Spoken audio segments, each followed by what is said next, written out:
Alright, everybody, we should be live. Let's make sure that's actually the case. Over on Rumble, of course, where we will unpause and repause, as usual. Yeah, I was a little bit delayed, actually. I had a call with a friend of mine, had shipped out some coffee, actually, and wanted to tell me thanks, actually. It was pretty good.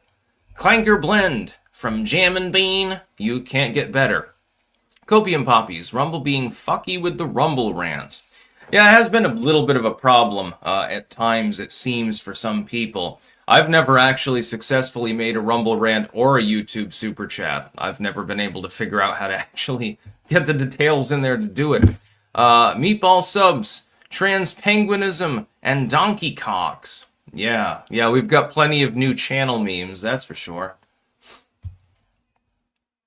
We've got a lot of stuff to cover today. We've got to talk about Kamala Harris completely unloading on Joe Biden. And by unloading, I mean this is a backstab on level red. So we're going to be reading through some of that verbatim. We've got a new Secret Service problem at one of Trump's golf courses. He was at the golf course and somebody accidentally brought their Glock in, their handgun, and Secret Service failed to find it, leading to the individual that accidentally brought it in not realizing it was in his golf bag, actually going to Secret Service and telling them personally. There was never any threat to Donald or anything like that, but it's kind of worrisome that the Secret Service was unable to find a loaded firearm in somebody's golf bag. I would think that would be a priority. Grizzly Charlotte stabbing video fuels MAGA's crime message. And a follow-up to that, where the retards over at CNN were trying to cover for the person who killed Zarutska, actually, on the light train in Charlotte in North Carolina. The left is wrapping itself in circles right now, trying to defend the indefensible. I do not believe that they are intelligent enough to understand why this is a bad idea. We'll see what the fallout from that is, of course. We've got more of the Epstein cover-up. We'll be talking about that. This is, never mind. I'll get to it when I talk about the actual news story. It just pisses me off because it's moronic. We've got the new Apple 17 iPhone, and more crap from Crapple, of course. We'll be talking about that because it seems like people aren't as receptive to Crapple products now as they were before. The market share for Samsung and Google has risen steadily, and Apple is no longer fully dominant in that field. Sad that there's basically a duopoly with regards to the app stores, but it's always good to see Apple suffer. I wish their company didn't exist at all, honestly. Nepal has a political crisis. Their president has basically fled, and it appears that there is a systemic collapse of the nation of Nepal. Sad. I would love to see the nation of Nepal. It's actually on my bucket list because looks pretty cool to me. And apparently there is a little bit of confusion as to what a species is now. These queen ants seem to defy biology. They lay eggs that hatch into another species. Now that's weird. So speciation is now, I guess, under a little bit of observation. So there's some good shit going on right now. FFK, I want to smell your train farts. I don't know what that refers to. Goodness. Trains are my favorite place to fart. Yeah, I don't know. Is this some sort of new meme or something like that? I have no clue.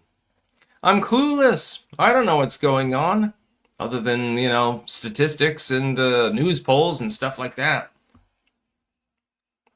Occult priestess. Question all official narratives. Absolutely. Totally correct. Yeah, most often the narrative, more than 50% of the time, the official narrative is at least misleading. Oftentimes it's absolutely outright false.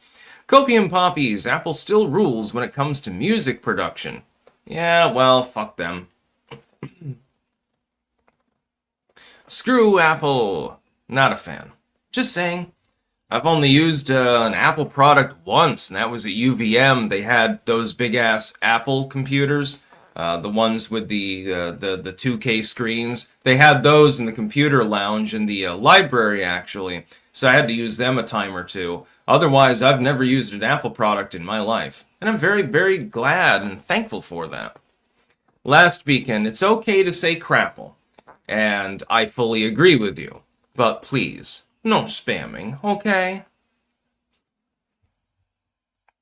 I'm gonna have to mute you, dude.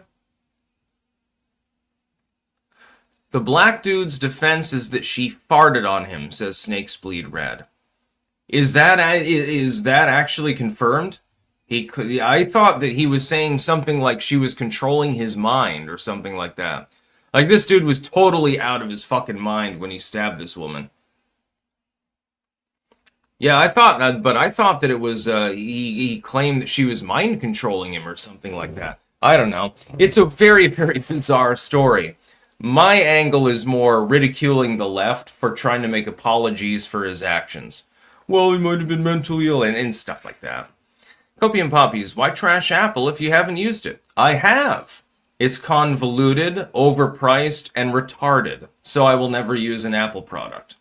Not interested.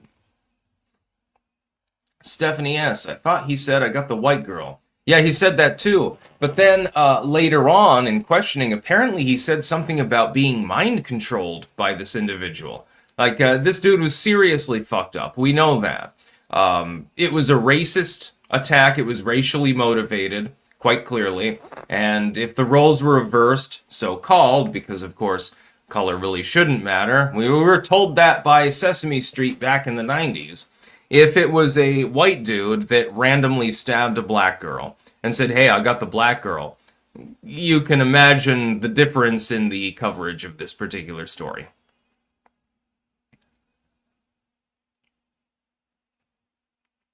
But it sounds like he's going to try to plead the insanity defense or something like that. I don't know what's happening.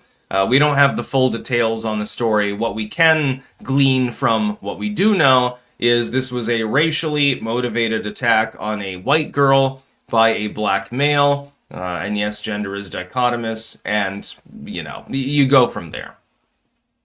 Let's get to our sponsors, shall we, before we get to the news.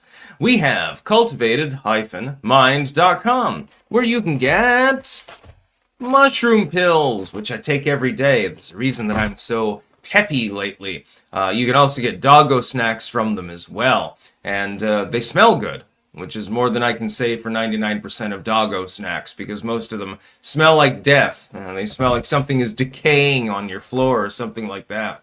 We have BiltongUSA.com. Anytime mentioned, Bovrite is definitely in stock. You can get Bovrite, Vegemite, Marmite, Stick Sex and Hammer mugs, tumblers, and shirts, and a variety of different meats. Prepared the South African way. Imagine beef jerky, but 10 times better. That's basically what it is. Now, you can put it in soup, you can probably, I guess, saute it or whatever you wanted to do. Very versatile. And finally, jamandbean.com. That is jamnbean.com, where you can get delicious Clank coffee. Other coffees are available, but the Clank coffee is definitely the best. The Costa Rica blend is definitely a close second. Also, various teas. I've got some right now. Yeah. I take my coffee with quite a bit of milk. Not white coffee, but enough to make it like that tan color. And then I put just a drop of maple syrup in it. Absolutely perfection. It is delicious. CP Simple. Pirate Teacher, last beacon is spamming again. Yeah, he does that sporadically, so hopefully he calms down, you know? Just saying. You gotta calm down, dude.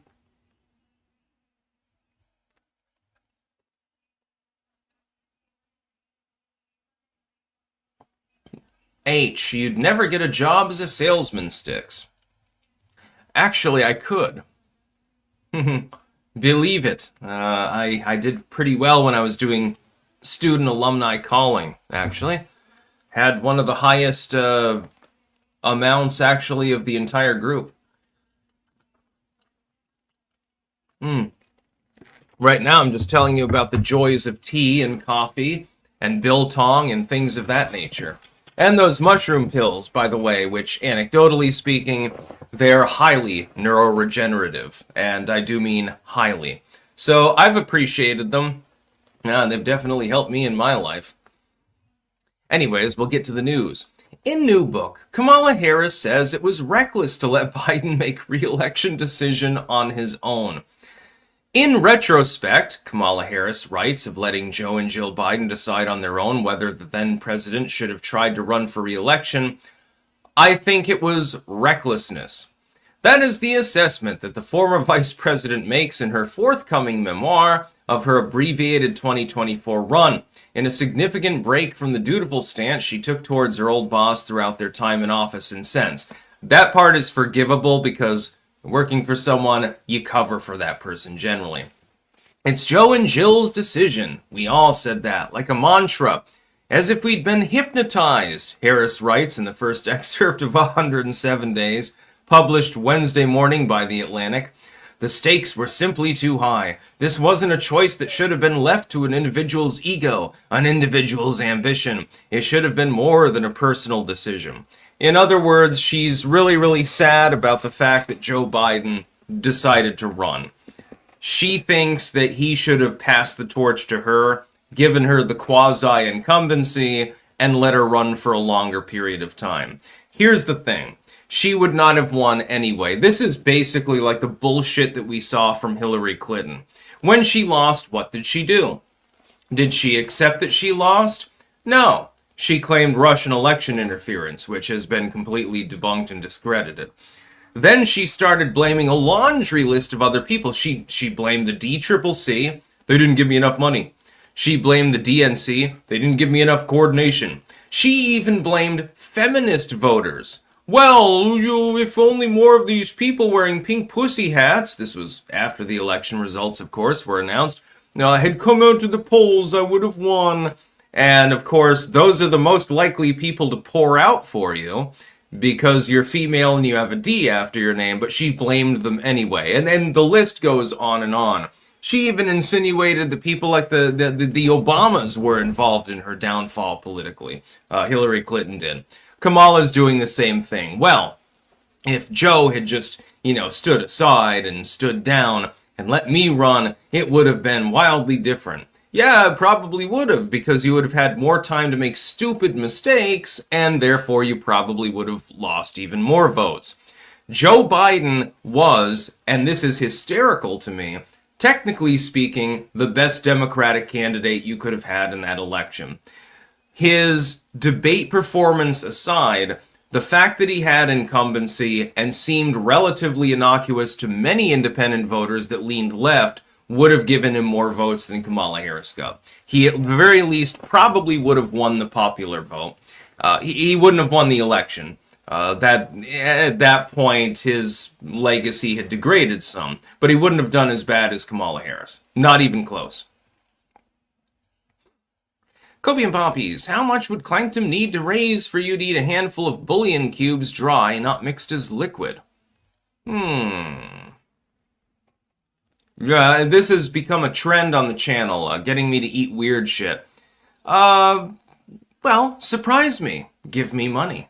We'll see if it happens. I do have some chicken bouillon cubes, although I couldn't find the veggie ones that I usually use. Normally, I prefer to use vegetable bouillon in soups and stuff, and then I add the meat to it. So, like with the chicken soup, you use a vegetable base, and then you cook your chicken breast, shred it up with forks, and then you put it in the soup. I make it almost exactly the same as my dad makes it, although he uses a chicken bouillon as well. He makes his own, actually. Pretty good chef. My dad was a chef for 35 years, so I think he knows what he's doing in the kitchen. Emperor Soft Turtle, I am done, Rand Paul. Even if I agree with him, he is picking the worst battles and not arguing his point well. Worst yet, he's being used by the left to gain footing, just bad tactics. Yeah, we'll be talking about Rand Paul's latest spiel, I should call it. Yeah, we'll be talking about that. I'm not particularly pleased with his bullshit at the moment. And I am still a Rand Paul fan. Don't get me wrong. If he runs for office and I was a constituent capable of voting for him, he would get my vote 100 times out of 100. But that doesn't mean he doesn't make mistakes. And we have to call out the elected leaders of the country when they do, otherwise they will keep making them. Copium poppies. Here's $1 towards the bullion fund. It has to be beef, though. Oh, that works for me. Snakes bleed red. Is your sister really good at piano, Sticks? No. I can plunk my way around a synthesizer to some extent. I did the instrumental backing for some of my early songs. I did some organ processionals and things of that nature. But no, neither of us is competent at piano. We have another incident with the Secret Service.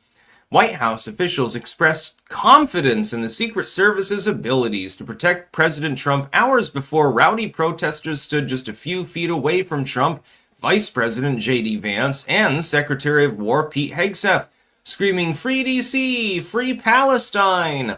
Trump is the Hitler of our time." The outburst occurred Tuesday night inside Joe's Seafood, prime steak and stone crab, a swanky D.C. restaurant a block and a half from the White House. Give me one of those steaks, dude. I'll eat it. Apparently, the Secret Service was at one of Trump's golf clubs. And unfortunately, while they were manually checking through people's, stuff, they had to go, through security to get to the golf course because the fucking president of the United States is there. They failed to document the existence of a Glock handgun in one of the people's, golf bags. That seems like a bit of an oversight now, doesn't it? Now, thankfully, this individual is MAGA, so this person supports Trump. Let them know immediately, like, look, I went through security, but I realized then that I accidentally had my handgun in the bag. Sorry, here, you can take this. That's the good part. The bad part is, what if it happens again, and somebody who wants to blow Trump's head off happens to go into the area? That's a problem.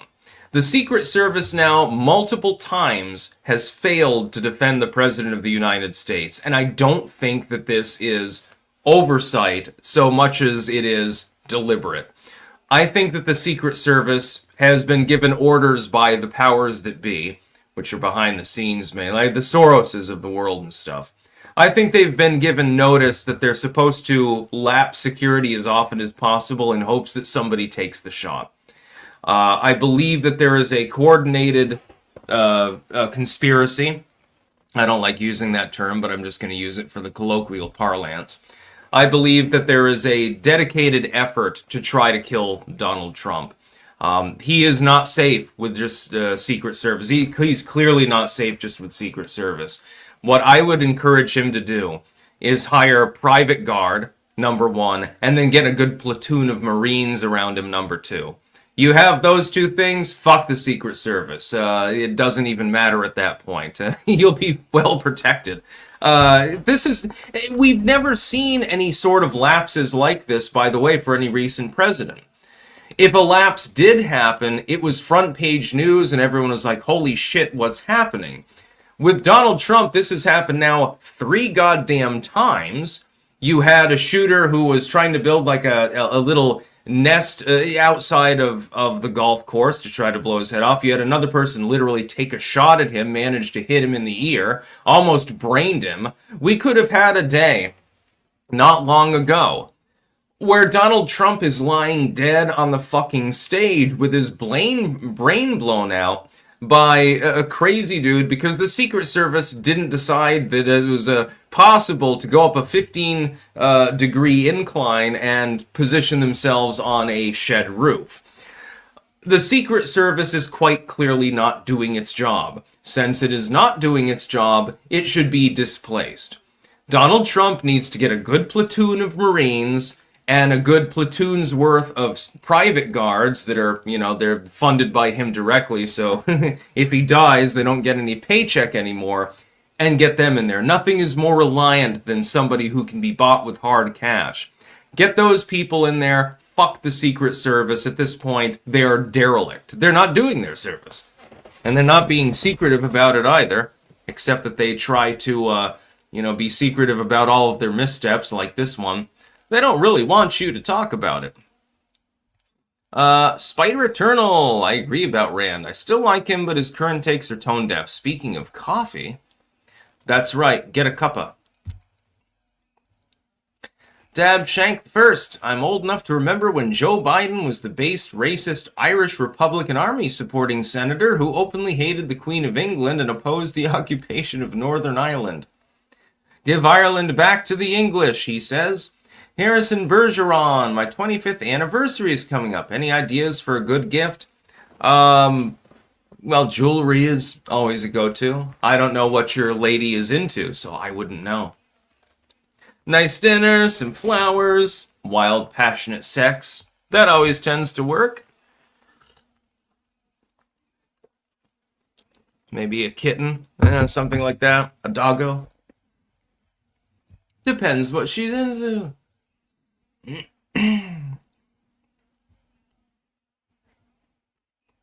Now everyone's talking about the size of what a platoon is.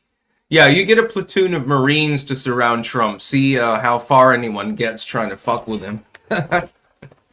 Oh, there's 1,000 protesters with Molotov cocktails. Well, the Marines will probably just drink them anyway, so, gasoline? That's some good shit. They literally overlooked the existence of a loaded firearm in somebody's golf bag in proximity to the President of the United States, despite manually checking the bag. This is not TSA. What happens if, an airplane gets boarded by someone with ill intent and has an explosive or a gun or something like that? Maybe the plane goes down. Maybe they try to hijack it. Maybe they're even successful. People die. And it becomes a major incident. And we try to avoid these things. That's why you have to take your shoes off, so to speak. What happens if the United States president is shot? What happens if his head gets blown off? That is orders of magnitude greater, because then you end up in a major diplomatic crisis, potentially, especially depending on the nationality of the shooter. Well, if they're not willing to do the job, other people are more than capable of doing it. Apparently, they're incapable. Copium Poppies, get her a bag of shrooms and chocolate. Yeah, now we've got to talk about Zarutska. This is the stabbing in Charlotte, in North Carolina. I've got two tabs actually here. The left is trying to make little of the situation, and their response is so goddamn awful that I can't imagine they're not going to suffer some sort of political attrition for this. This is number one. This is from Axios. Grisly Charlotte stabbing video fuels MAGA's crime message. Read through this article. You can Google it for yourself. Just look that up on Google. The basic premise is, well, it's sad that this 23-year-old chick got stabbed for racially motivated reasons, and we now know it was racially motivated. He can try to claim the insanity defense. It's not going to go through. The court's going to throw that shit out.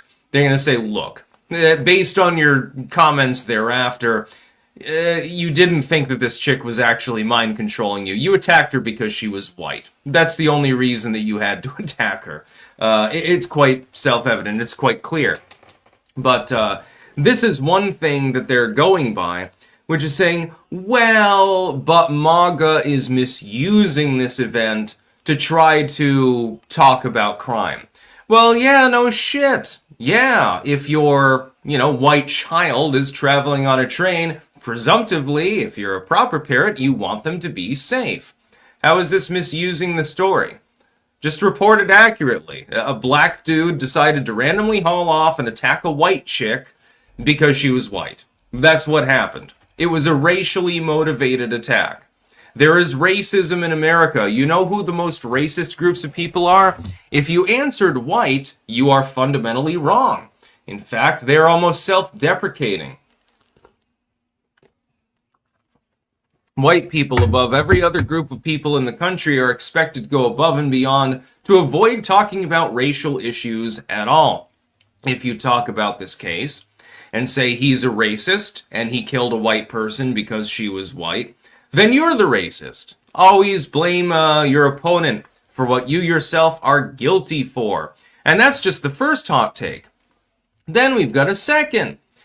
This is genuinely unreal. BLM tore the world apart over a police interaction in which there was literally zero evidence of racism. It happened multiple times, actually, not just once. But when a man kills this poor girl and walks around saying, I got the white girl, what we get is, we don't know why he did it. If you're trying to understand this, imagine Derek Chauvin or Daniel Penny walked around after their incident saying, I got the black man. Do you think the media would be saying, we don't know why he did it? And talking about how they were hurting? This is disgusting. This is from Van Jones' piece on CNN. There's a reason CNN is dying. It's like, well, we're not exactly sure. I mean, it's sad. It's terrible that she died. But, you know, when people are hurting, he tries to bring up mental health. And in a roundabout way, he's slightly right, but only slightly. Well, if people are hurting, then they hurt people. Okay. The fact that the person is, and I do believe that this is fundamentally true, this is the slightly true part of it. I believe that the stabber was having some sort of psychotic break.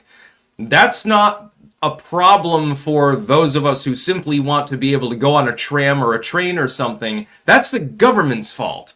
Because the government has removed the asylum system. If you think this person's nuts, and he probably is, admittedly so, then lock him up in the funny farm. Put him in the nut ward. Put him in the room that has padding on the side so they don't hurt themselves. Something like that. Get them off the fucking streets. But we're not allowed to do that anymore. We have to be concerned about the human rights of this group of people that we are systemically ignoring in their needs because they're having psychotic breaks and delusions and stuff like that. What we should be doing is giving them proper care. Instead, we give them a handful of pills, tell them, hey, please take these twice a day, and then we let them back out into society. That's not the way that you do things. Unless a person is fully rehabilitated, they shouldn't be out on the streets. The founders, by the way, would agree with my sentiment.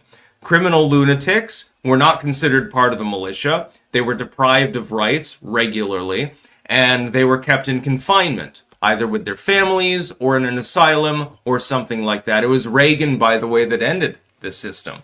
So all the Republicans out there that lionize, Ronald Reagan, he's the cause of some of these problems. Also, you look at Stimson Mazzoli, he's also the cause of some of the border problems, too. Very, very funny. Donald Trump effectively is like the better upgraded version of Ronald Reagan. You know, a Ronald Reagan who didn't lapse into dementia in his second term. Inland Surford thinks she may have been safer in Ukraine is disconcerting. I lived and worked in the hood. The hate is real. Yeah, exactly. You escape a war zone only to get stabbed to death on a light tram. For no reason. Girl of the Valley, happy birthday, all Virgos. Today is mine. Clank, happy birthday to you. Give you a birthday gift. We got anniversaries and birthdays and all sorts of stuff going on. Ballcraft, Reagan did mass amnesty. Fuck 'em. Yes, agreed. Yep, it was Ronald Reagan, actually, that got that ball rolling. I realize that Trump identifies himself with Reagan, but he's the more intelligent version of Ronald Reagan, thank goodness. He is exactly the man of the hour. Spider Eternal, there was something about this stabbing that hit me differently. Maybe it was the final straw. I'm genuinely still upset. It feels like a turning point. Disclaimer, not advocating for violence. Yeah, exactly. The left is advocating for violence by continuing the policies that allow this to happen. That's the whole point. If you say, hey, people need to be more able to defend themselves, you say, well, you're just a suspender-snapping right-winger, you want to kill a black man, or something like that. No, that's not what's happening. We're advocating for young women to be able to defend themselves and shit like that. For kids to be able to defend themselves, to be safe. How is this controversial? I don't fucking understand. I don't know. These people are like Fucking retarded. And then there are some commentators that are going out there and they're saying like boogaloo mode and stuff like that. I don't agree with that. But what I am saying is, can we please have a conversation about the fact that the far left mollycoddling certain groups of people and effectively telling them, oh, you can commit whatever crimes you want, it's not really your fault. Can we stop pretending that that's acceptable in our society? I would think that would again be uncontroversial. Apparently the left disagrees. Inland surfer, no one helped her, just sat there indifferently, whipped out their phones to post it later, usual suspects at play. Yeah, I hate it when that happens. Like, if something like that were to happen in front of me, I would intervene. And I don't give a shit if I get killed because I don't care whether I live or die anyway, so, yeah, it's all good. But I'm going to try to protect somebody if I see them getting stabbed to death. Everyone else, they just sat there. Sat there by like a bunch of retards, like a bunch of morons. I think some of the time people are afraid to intervene. They're afraid that they'll be like Perry or some, which was mentioned earlier, or some of these other people. You know, you see someone getting beaten to death with a baseball bat, you step in and punch the dude out, then you get the assault charge. It's fucking very annoying, actually. Oh yeah, we got to talk about the Epstein files. As you may know, you had various letters and papers from the Epstein estate that were released in the last few days. And some of them talk about Clinton, some of them have Trump involvement, and so on forth. First things, this is a right-wing publication, The Epstein Myth. Can I please give some advice to the right wing? I am not a conservative. I am not on the right. I am an independent voter with an independent mind. I have no party loyalty whatsoever, but I'm going to give you a big piece of advice. If you want to read this article, just look up First Things, The Epstein Myth. Here's what you don't want to do. And the right wing is very, very good at snatching defeat from the jaws of victory, so I'm worried that this is what they're going to do. I want to punish the Democratic Party for being totally dysfunctional, and you're not making it easy on me to help you do that. What you don't want to do is try to cover for Donald Trump by proclaiming that there's a mythology behind Epstein. Oh, there was no blackmail. There's no list. None of this is even real. To try to get, because they had the letters that supposedly came from Trump. We don't even know if they're real. That was the other day. That was obviously the front breaking news because the legacy media hates Donald Trump. What you don't want to do is come out and discredit the case against Jeffrey Epstein. He absolutely blackmailed people.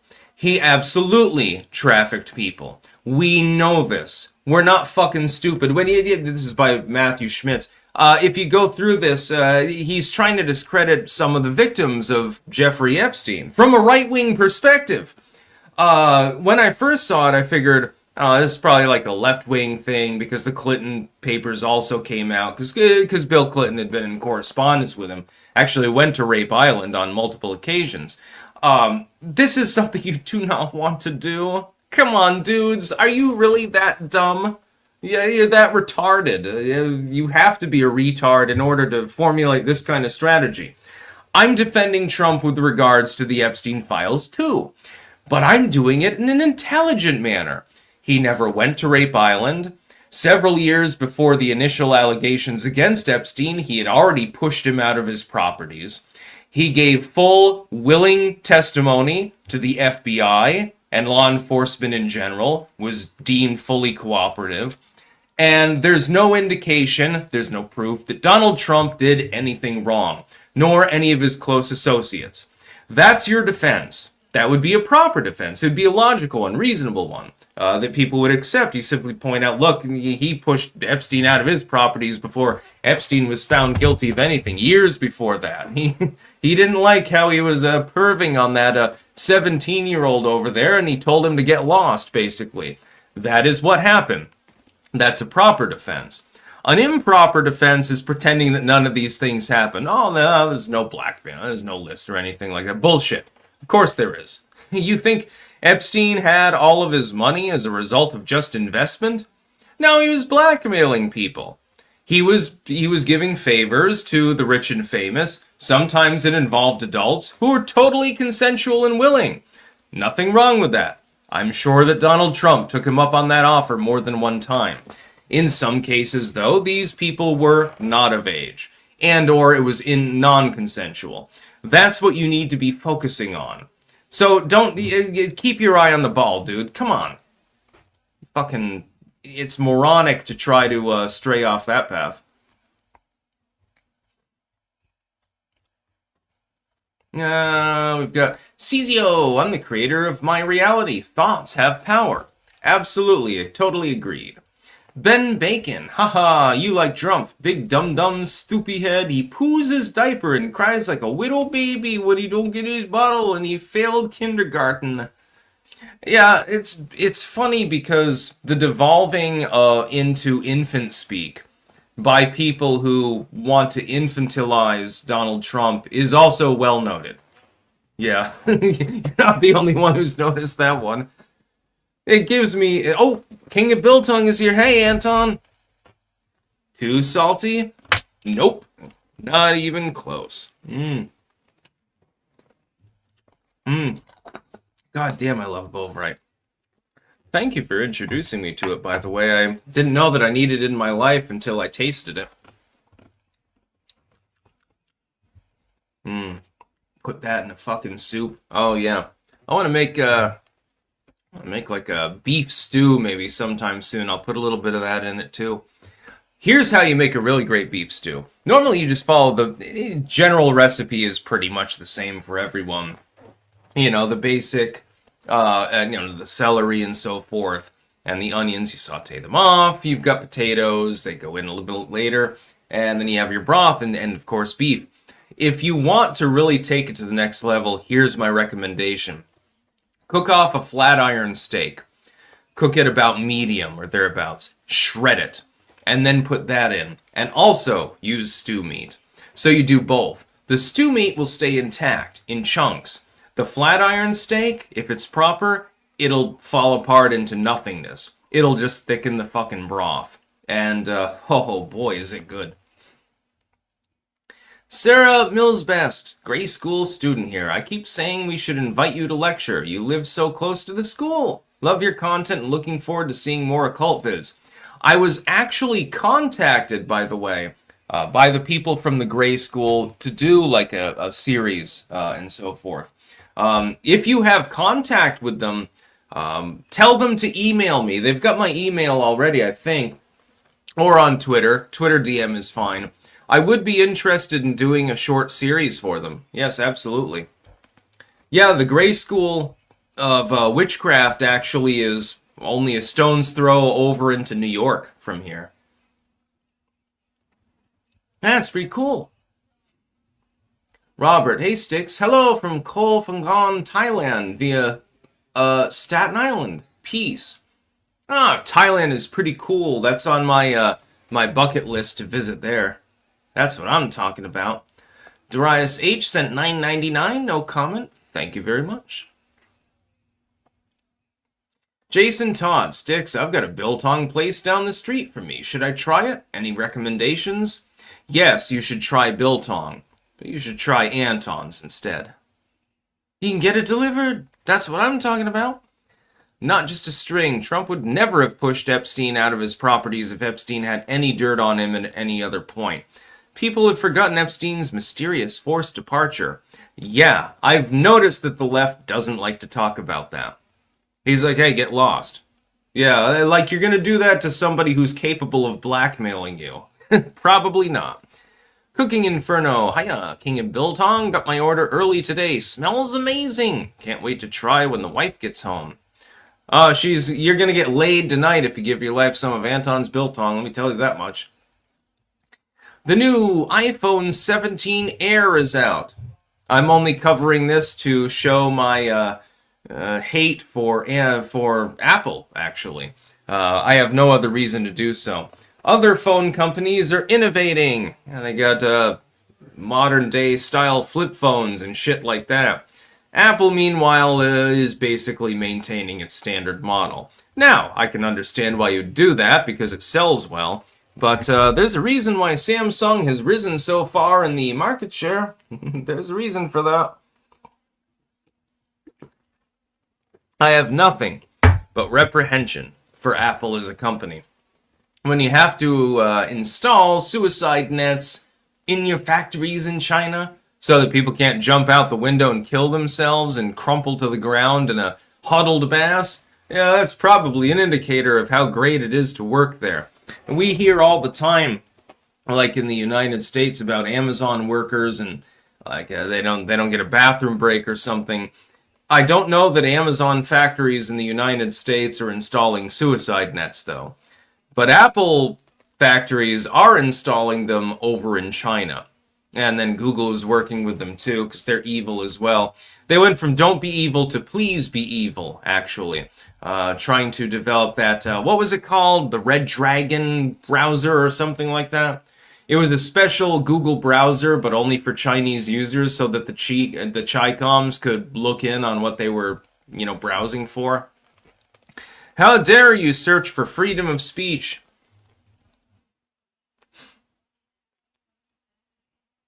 Tenerife, it's a good day. Yeah, this is actually a really, really good day. I've had multiple pieces of good news today, as well as a good docket for the news in general. The coffee came out perfectly. It's the perfect temperature. Everything's perfect today. It's going off without a hitch. Which means probably something terrible will happen this evening or something. Who knows? Not going so well in Nepal, though. Nepal crisis deepens, social media ban lifted. Then why is Gen Z still protesting? All you need to know. There's some Times of India. What they did is they banned a bunch of multimedia sites and social media sites from access in Nepal. And young people were pissed about this because they want to be able to access YouTube and Facebook and Instagram and Twitter and all of these other sites. So they got pissed and they started protesting. Well, their El Presidente has fled the country. Parliament got lit aflame. They burned part of the parliament down. They're pissed. This would be a warning to the Western European nations that want to impede the usage of these sites by their population. If you overstretch, people will probably burn your parliament. They might force your El Presidente out of office. And good riddance, by the way. Most of these people don't deserve to hold power anyway. I think of this as a good thing, actually. This shows collective action on behalf of anti-censorship. It shows that at least in this one part of the world, people don't want to be told what they can and cannot absorb as far as media material, social media material, videos, music, things like that. They don't want to be told what they can or cannot look at. They don't want to be told what they can or cannot make as far as content. This is actually heartening to me. So congratulations, number one, to the people of Nepal.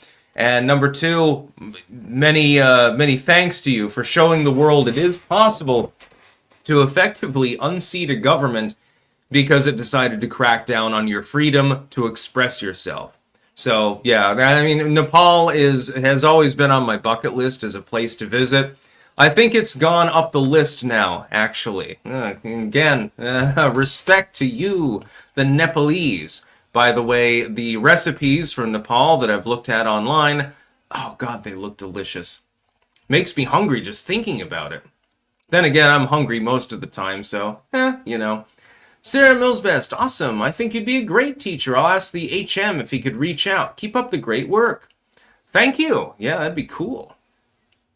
Harrison Bergeron, air, means that at some point with air, everything on your phone if you have wrongthink. That's the problem with Google Drive, Air, and things like that. Effectively, you lose proprietary control over all of your own shit. So simply by having something on a foreign server, they can scrub it at any time. They can even scrub it off of your phone remotely. So unless you transfer it to a USB drive, which is what I do, you can lose access to that file at any time. It's not yours. It belongs to Microsoft or Google or Apple or one of these companies. I prefer the old school methodology. I just use USB drives. I store them locally. I lock down my computers so that there's no transmission between them and the company. For instance, I even managed to make, and this is like God mode, try making Windows 11 immune to automatic system updates and shit like that. If you can figure that out, you are definitely in the upper quartile with regards to computer literacy. I was surprised I was able to figure it out. It took a while, but I managed to do it. Windows 10 was easy. You could make that like Windows 7, and do that in less than an hour. With Windows 11, it takes a lot more effort. There's a reason for this. They want all of your files to belong to them so that they can scrub the internet. Because between Microsoft, Google, and Apple, they control so much of the flow of information that it's almost impossible to bypass them in any meaningful manner. I mean, you can make whatever you want on the internet. Good luck finding, good luck getting Cloudflare to protect you if you have anything conceivably objectionable on your website, for example. It's bullshit.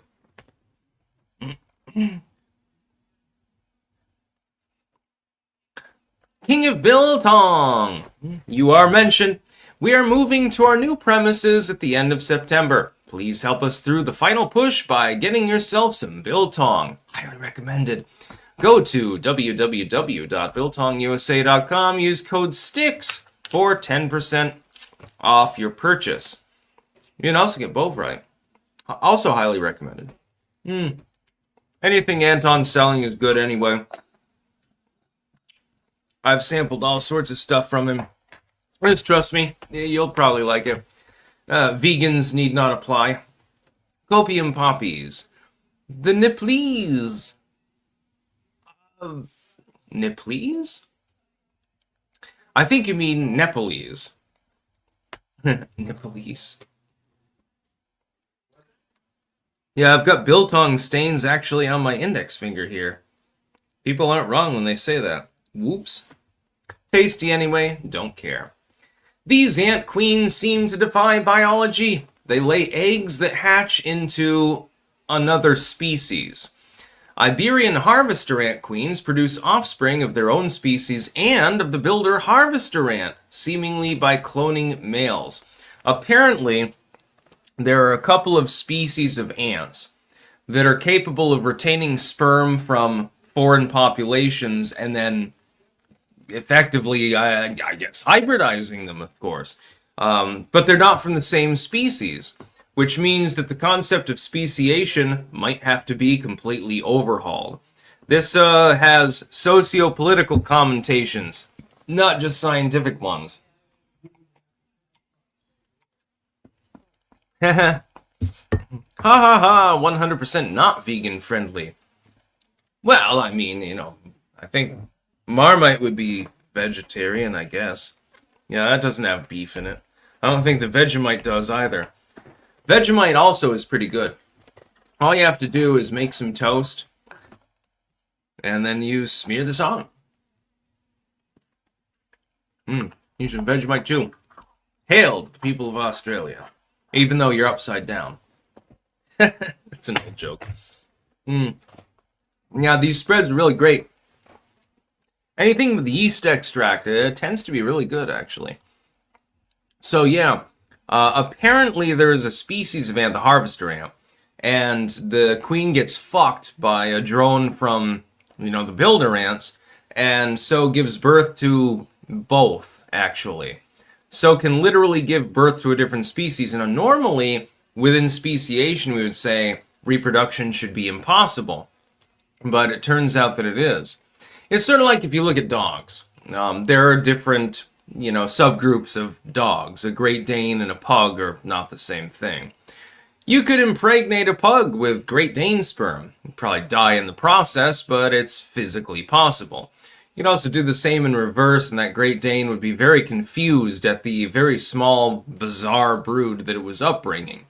It turns out, though, even with regards to speciation, you can actually have an overlap there. There can be a genetic overlap between two species, at least in terms of this particular ant. This discovery, described in a new paper published September 3rd in the journal Nature, defies a fundamental principle of biology and may cause scientists to reconsider how they define a species. The classic concept says that a species is a group of organisms with similar physical and genetic characteristics that can reproduce with each other in nature and produce fertile offspring, says Zim Cerda, an ecologist at Doñana Biological Station in Spain, who is not involved with the research, to Miguel Angel Criado at El País. But it turns out that's not the case. Two species are needed here. We're going to have to rethink the concept. Yeah, apparently these two distinct species, they are genetically distant. There's no reason for them to interbreed, but they do interbreed. And they create offspring of a different species. This is fascinating, by the way. This is a huge breakthrough within science. Oh, El Hazra, Simant, holy nostalgia. I still remember the music. Oh, fucking goddamn, I loved Simant. It took my mother years to find an original Super Nintendo cartridge of Simant. Because back then I didn't, have a computer hooked up to the internet, couldn't download it there. Oh my god, I loved that game. Simant was great. Oh, the greatest thing you could do in Simant. It was fun. You would get a good colony going, right? And then you would call forth your legions, so to speak. Preferably loading them up with soldier ants. And then you'd find the spider. And then you would overrun the spider. It would be trying to eat one of your ants and the other ones would just, rip it apart, basically. You do this to caterpillars as well. I didn't realize this at first, but the caterpillars, if you simply stood in front of them, they couldn't move anywhere. And if you had enough ants around, eventually the caterpillar would die too. And it provided a decent amount of food.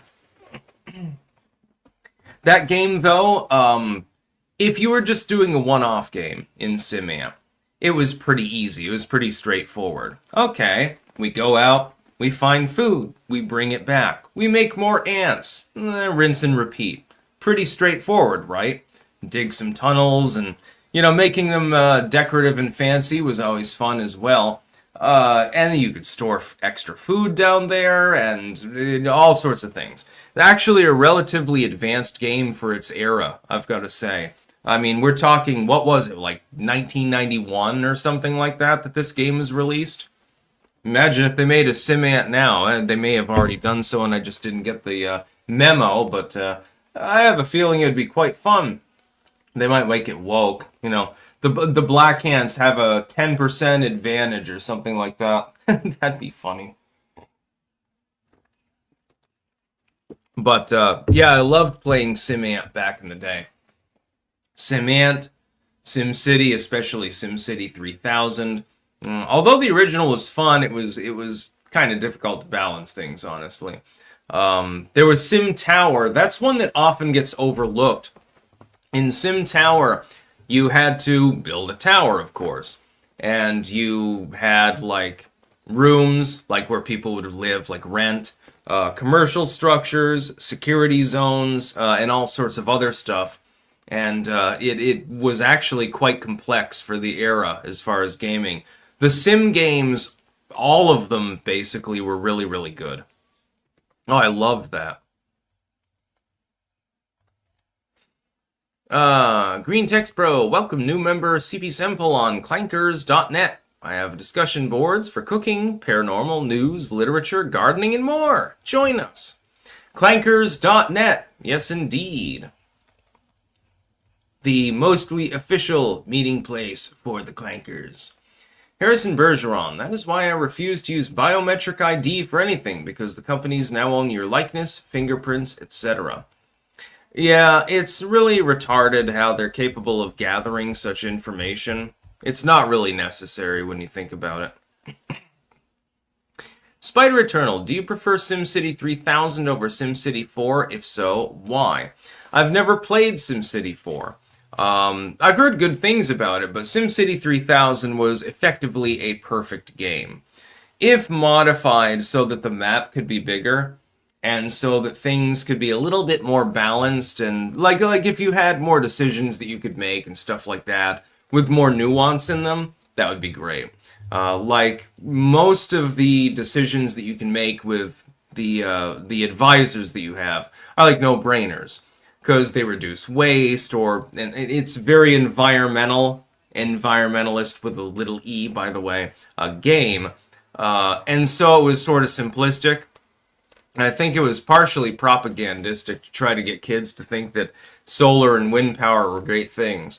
And by the way, one of the greatest things you could do in SimCity 3000, you build low-level industry out in the middle of nowhere, powered only by wind. No water needed, by the way. In fact, you didn't want to irrigate those areas. And they would turn into farms. And then you could have the farmer's market. You get revenue from that. I made a scale model of Rutland, actually, one time in SimCity 3000. Came out really good. Although it had far more people living in it than Rutland City actually has, but...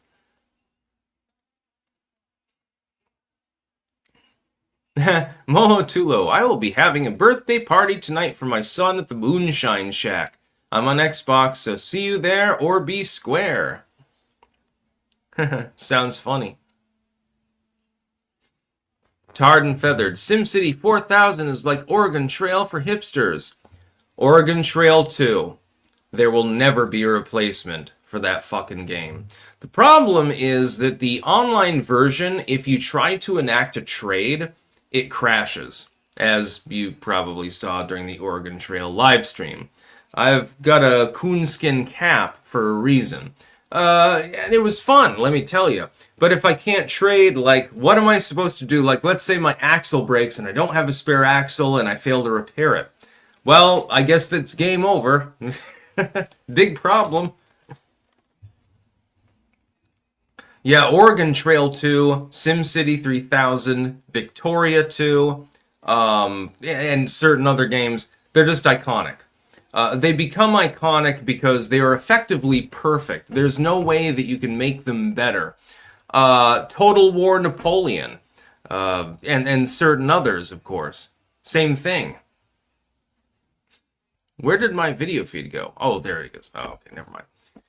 Yeah, there are certain games that really can't be improved upon. Like, let's say that you were to make another Oregon Trail. Don't make it 3D.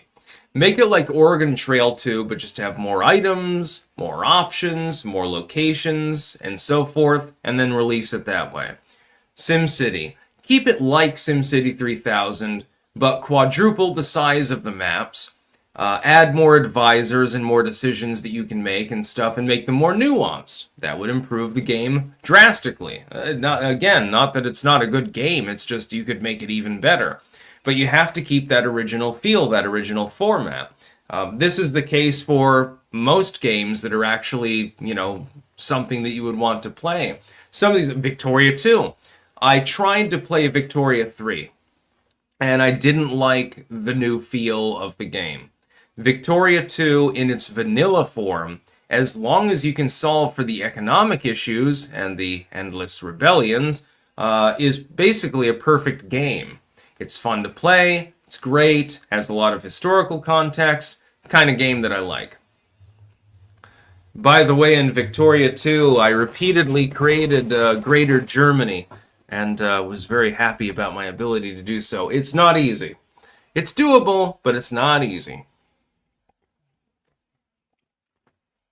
Basically, to create Greater Germany, if you get a crown in the gutter moment, you've got to ignore that, or you create the German Empire. Which is okay. You still have good manpower and literacy and everything, so it's all good. But you want something greater. You want to control all of Central Europe, and then have the manpower to be able to invade anyone around you and crush them like the skull of a pig. So you have to grab up Hanover, create the North German Confederation. Then you have to go after the southern miners, Bavaria and so forth, and Slavonia. It's a little bit difficult, though, because they're all in the sphere of your opponents to the south, the Austro-Hungarians. This is easily ameliorated, though. Once the North German Confederation forms, if you properly stack your military groups, you can let them invade once declaring war and just simply crush them. Then you can, of course, occupy their territory one by one and force them into submission. It's always best to take what's now the Czech Republic first, as well as ripping Bavaria out of their sphere. Then in the next war, you're going to be able to overrun them pretty quickly. It won't be difficult. But you got to get that first war done first. Copium Poppies, if you like SimCity, try Jurassic World Evolution 1 and 2. They're a modern version of an older game, Jurassic Park Operation Genesis, which was basically Roller Coaster Tycoon but Dinosaur Park.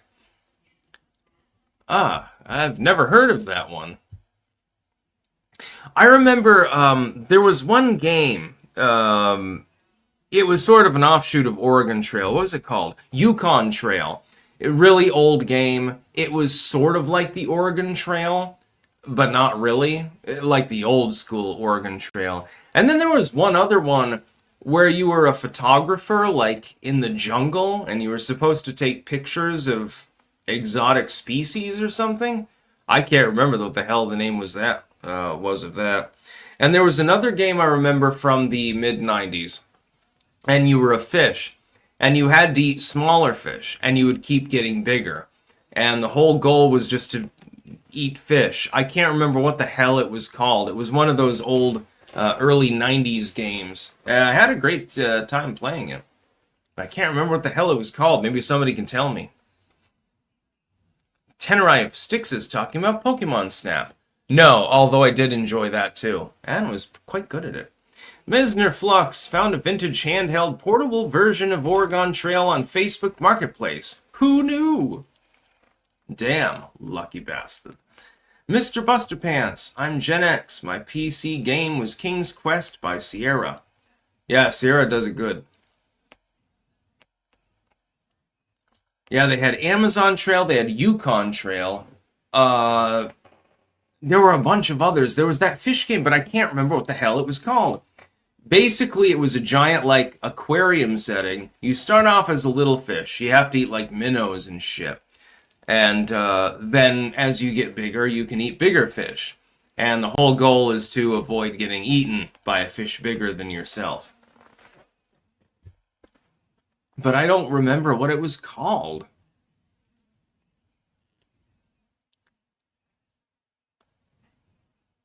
Evo, search for Eden. Let me look it up. We will check. No, it wasn't that. No, that wasn't the fish game. 500 million year Cambrian. Is that actually a game? I have no clue. I've been trying to find it for years.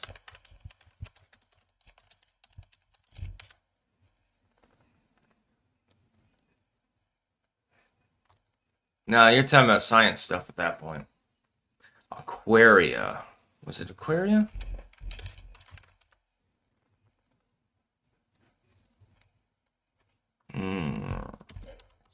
Trying to redirect me to RuPaul and stuff. No, I'm not sure that it was Aquaria. Based just on the images, it looks cool, but I don't think it was Aquaria. No, it was an older game than that. That looks much more modern. It was Simfish. Simfish has been mentioned. Yeah, they did so many sim games back then. I'm not seeing anything. No, it was a game where you were like in this tank of water and there were fish like floating around everywhere. And you had to only make physical contact with the ones that were smaller than yourself. So you had to eat them, basically. And this is like from the early 90s. Urza Vectivus, the one with the weird talking fish. No, I know which one you're talking about. That was a PS2 game. That comes a lot later. Yeah, there was this weird fucking game and you were raising like some sort of aquatic animal, and it would say weird shit, like truly creepy weird shit. Got awards and stuff like that. It was a simulator of sorts. Weird one. Tarred and feathered. That's feeding frenzy. We'll see.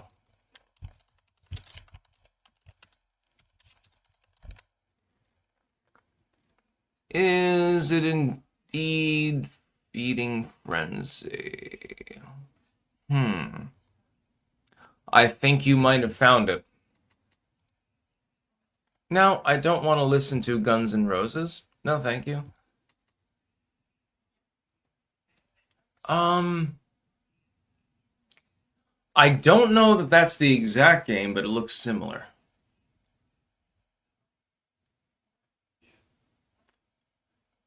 Yeah, it's definitely similar. Fun fact, tuna can swim up to 50 miles per hour. Yeah, no, that's not the exact same game. The game I'm thinking of, you started off as a really small fish, and then you would eat little minnows and shit like that, and your fish, as it ate, would get larger, and you could eventually eat pretty much anything, and then sharks appear and stuff like that. Of course, you can't eat them. It was one of those games where eventually you do lose. There's no winning the game, so to speak, but you basically just saw how far you could drive the score up. It's sort of like that game. Somebody can tell me there was that one game where you like crash land on an island and eventually you die, but you're supposed to like fortify your position and stuff like that in the meantime and see how long you can last. It was an open world game of some sort. I can't remember the title of it. I'd love to play it though. Jurassic World Evolution 1 and 2 are awesome. Basically, you build the various buildings, fences, and cages, clone dinos. It's badass, especially if you get bored. You can let the dinos out and eat folks, says Copium Poppies. That does sound quite fun. Celestial, that Wad Seaman on Dreamcast, not PS2. I thought it was on PS2. It's kind of hard because, especially around that era, a lot of gaming companies were basically bootstrapping one another's ideas. And so you'd have two different titles for two different platforms, but they would basically be the same. And so sometimes it gets confusing. I just know Oregon Trail 2 is one of my favorite games of all time, Victoria 2 as well, among others. I like that kind of game because it takes intuition and intelligence. And I've always had an advantage of Oregon Trail. I don't need to have the medicine boost because I already know all of the symptoms and all of the signs of disease and how to treat them.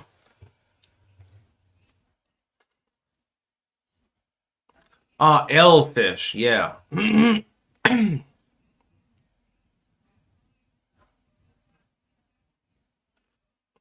Like, I accidentally hurt myself on my left leg not long ago.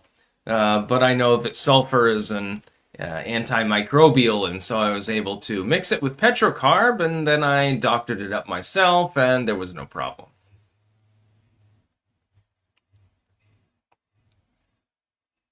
Fish feed and grow? That does sound familiar. I don't know. That one?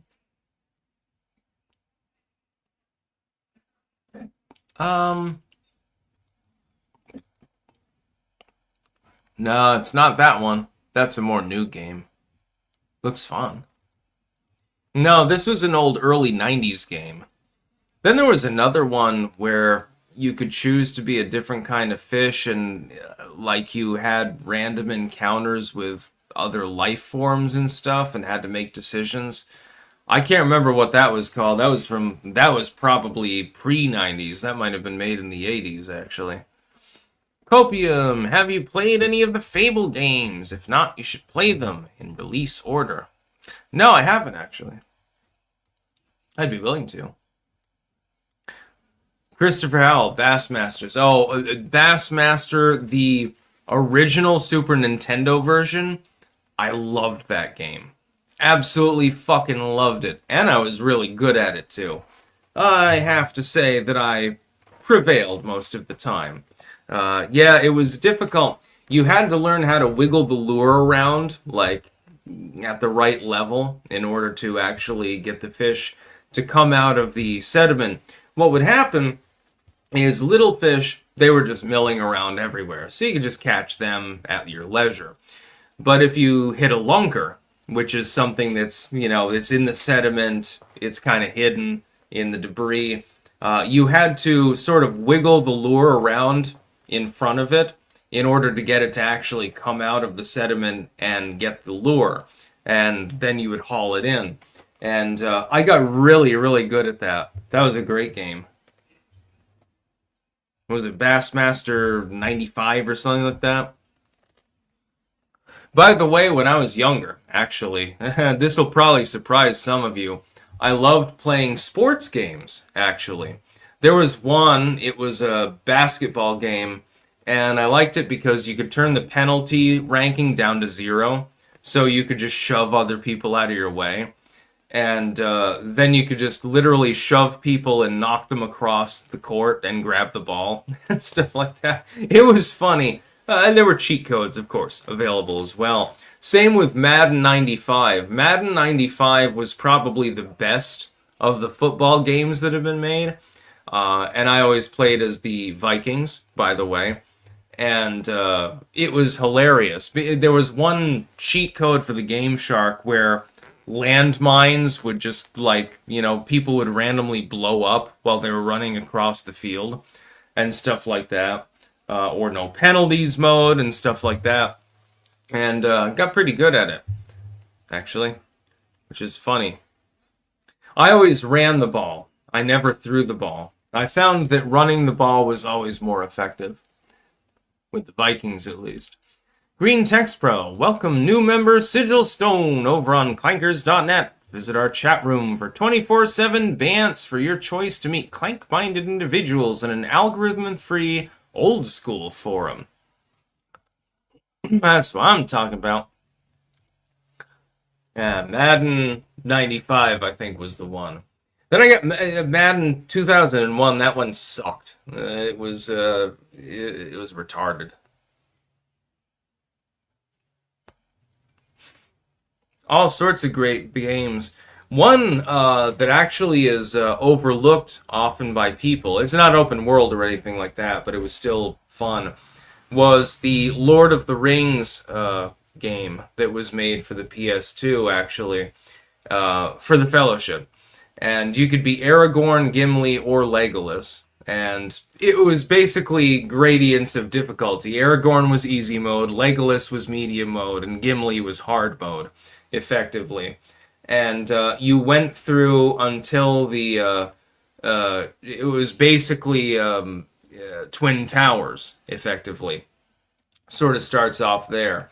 And so you have, the burning of the Westfold, and you have the invasion of, the Keep, and things like that. And also you go through, of course, the forest. And there are some interesting Easter eggs, by the way, in the game as well. Basically, you're just slaughtering your way through people. It was a difficult game, let me tell you. The first levels are easy. You kill some orcs. Ta-da! Orcs and goblins. Oh my god, I'm so impressed.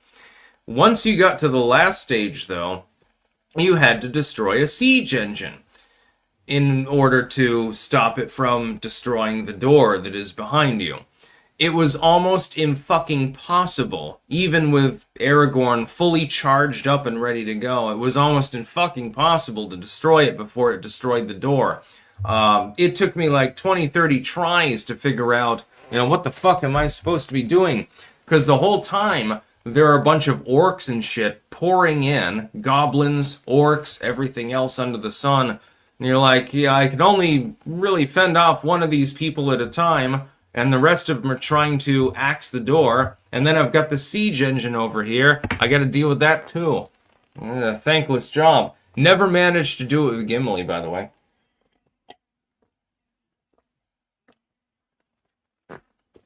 Good game, though.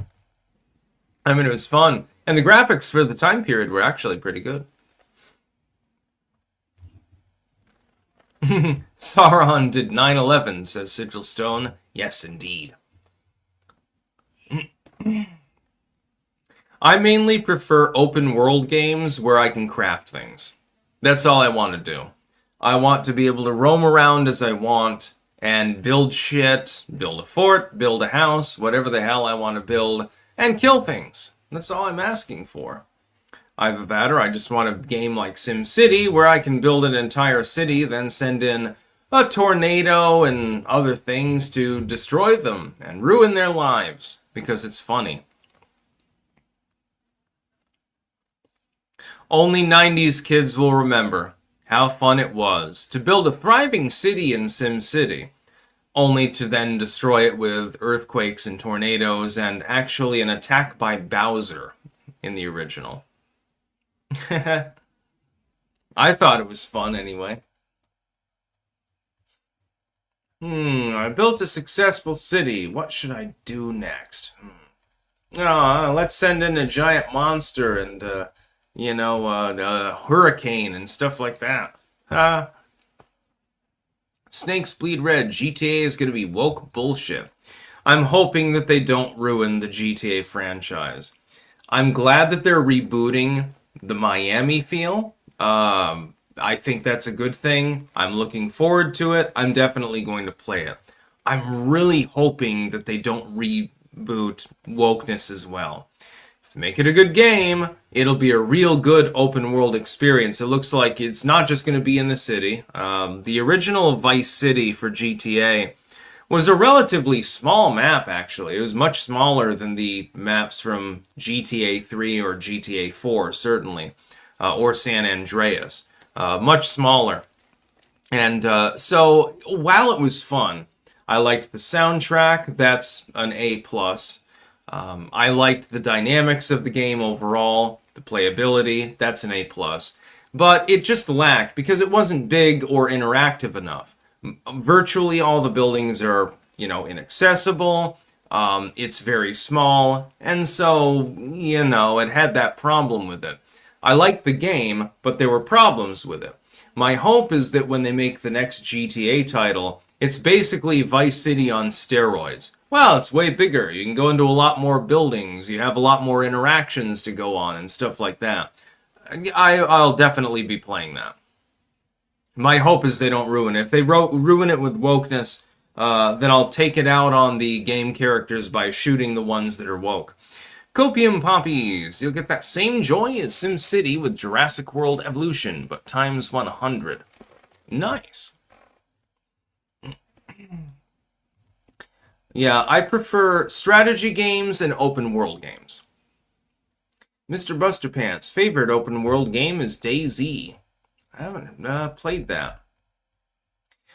Yeah, I pretty much, mainly I like open world, and I want to be able to construct my own things. I want to be able to, that's why I like Fallout 4. It's open world, large map. I can build entire villages in Fallout 4. I'm hoping that Bethesda has the wisdom when they release the next Elder Scrolls title to have the same capability in there. Can you imagine building like a little fortified village with a wall and, dwarven turrets and stuff like that in order to keep dragons and shit away? That would be pretty cool. Ripsidian. Skyrim? I love Skyrim. When it is modified with the proper mods, Skyrim is a 10 out of 10 game. Even unmodified, it's still a good game. But when I realized the plethora of mods that were available, same with Fallout 4, by the way, when I realized that, I was like, holy shit, that's great shit. He needs some milk. Yo, Sticks, you played the Heretic Hexen remaster yet? No, I haven't actually, but I do want to, absolutely. Hexen was one of the greatest games. They took the Doom generator, basically, and they made, a different game out of it. And it was extremely bloody and filled with diabolical shit. Very, very good game, though. And its soundtrack actually was so good that I believe it won an award, if I remember correctly. The local Wendigo. I'm a fan of Crusader Kings, and I love the UFO attack in SimCity 3000. Yeah, the UFO attack was fun. Initiating attacks on your own city and seeing how the city services are capable of dealing with them was always funny.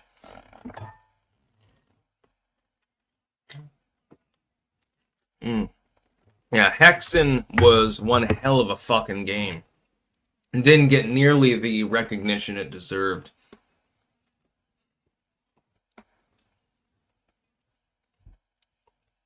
It's funny, I've realized that a bunch of people actually had played Hexen, even though at the time it wasn't really a common game that was played, because the graphics and so forth were terribly outdated for the time. You had moved beyond the Doom generation, effectively, but it still has like a cult following. Part of it's due to the music, part of it's due to the fact that it's simply fucking fantastic. It's also hard. I always look at it this way. Easy mode is being the warrior. Early level enemies, you just punch them 3 times and they go down, basically, like the Ettins and so forth. And you quickly upgrade, and once you get the sledgehammer, it's like, basically, you've got a distance weapon finally, and it becomes easy. With the mage, it's sort of like medium level. Yes, you start off with the distance weapon, which is your scepter. That's great. But you also need mana for virtually anything else that you use. So it becomes a little bit more difficult. Hard mode, which is what I actually prefer, is using the cleric. The cleric starts off buttfuck retarded. When you attack people with your mace, you're going to have to jet in, hit him a couple times, then quickly back out. You're going to have to do this over and over for your enemies, and you do not have a distance attack. You won't get one for quite some time. Later on, you'll get a distance attack, which is wonderful and great, but you're going to have to wait a while. The ice axe that he has is pretty good, but again, it uses mana, and, but later, you get Wraithverge. And Wraithverge is the most exceptional weapon in the entire game. The cleric easily dwarfs the other legendary weapons. Quietus and Bloodscourge, I believe they were called. Because basically you fire it at an enemy and a horde of ghosts begins to drain their spirit away. It begins ripping their soul out. And once they're done with one enemy, they will go on to another. It's much more useful. Just saying, I like the game. By the way, I've never played Crusader Kings. I know it's like a strategy game, I think, right? I like Victoria 2. The problem that I have is that I downloaded Victoria 2 on Steam, but I got the add-ons, and it completely fucks with the game, and it makes it unplayable, basically. If you don't play as a great nation and basically follow a historical timeline, you always get fucked. Whereas in the vanilla version, especially at 1.2, the economy may have been messed up, and you could end up with a never-ending series of revolutionary activities, even though you've balanced the economy. That should have been patched, by the way. But it was much more fun. Because, let's say you're playing as Russia. You can randomly invade China, with the goal to literally take over their whole country. And you can actually do this. And nobody else has jack shit to say about it. You could, in theory, create the most powerful nation in the world. Very easily. If you're playing as the British, it becomes really easy until you have to safeguard foreign shores because you have to dart around the map all the time. You definitely have to slow it down to do that.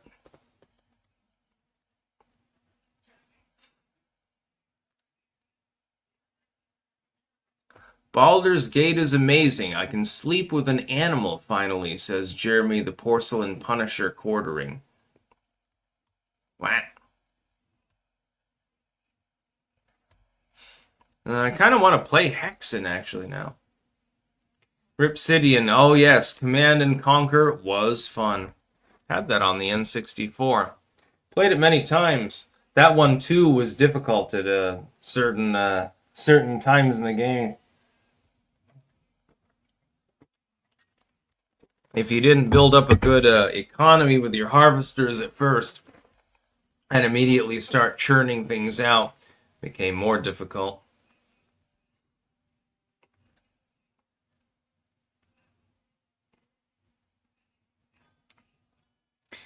Yeah, like SimCity 3000, Skyrim, and Fallout. Those are all my favorites. There's Victoria 2, Hexen, yeah, all sorts of games.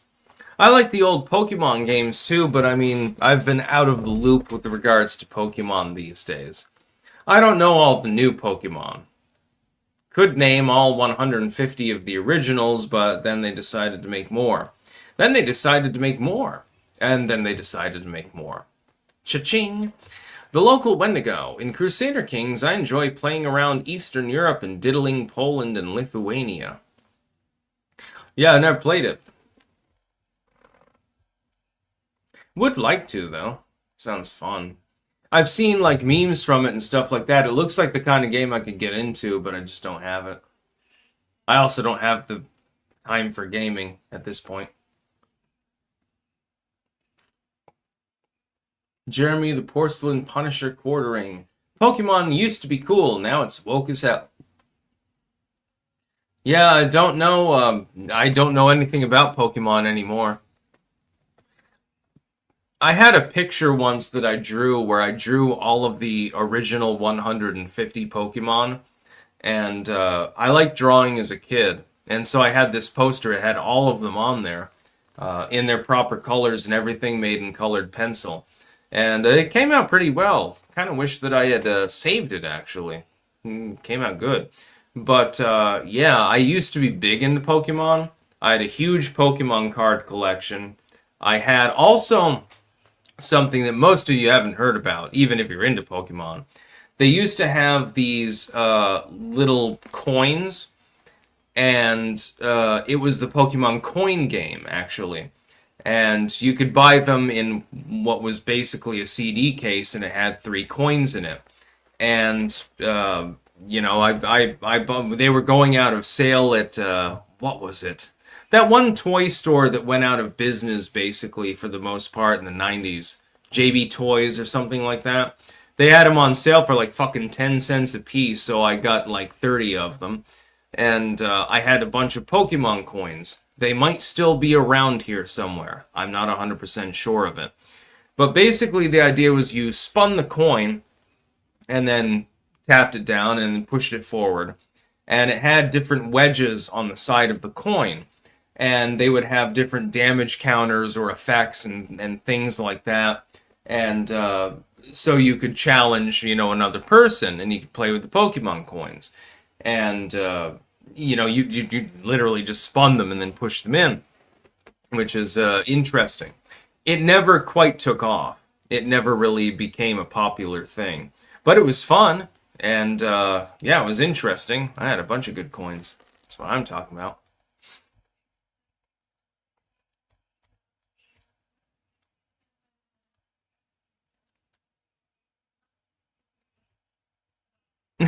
Molotulo.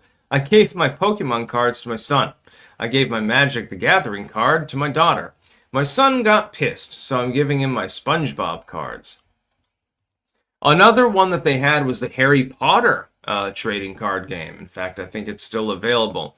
That one also never really took off.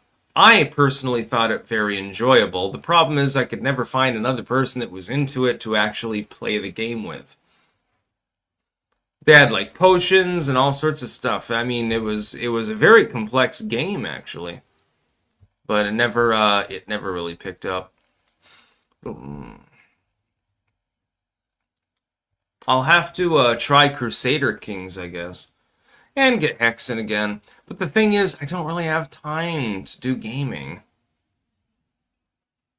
Drift Speed, the Star Wars card game. I actually had that when I was younger. Also, there was a Babylon 5 game, and they had like hexagonal things. You could put them down, and then you could establish colonies, you could engage in diplomacy, you could attack enemy vessels, all sorts of stuff. Fascinating game. Definitely something for more than 2 people to play, though.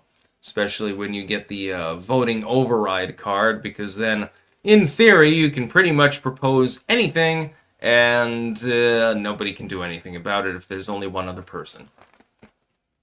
I did that to Dad once. I was playing as the... I had Londo Malari. I was a Centauri. And I had the vote card. And so I played it, and I'm like, okay... there's a vote coming up. I vote that you should supply the resources to build one of my world killers, because the Centauris had the most overpowered, ship in the game, at least with the base edition. And he couldn't do anything about it because, of course, on a tie, my vote carries.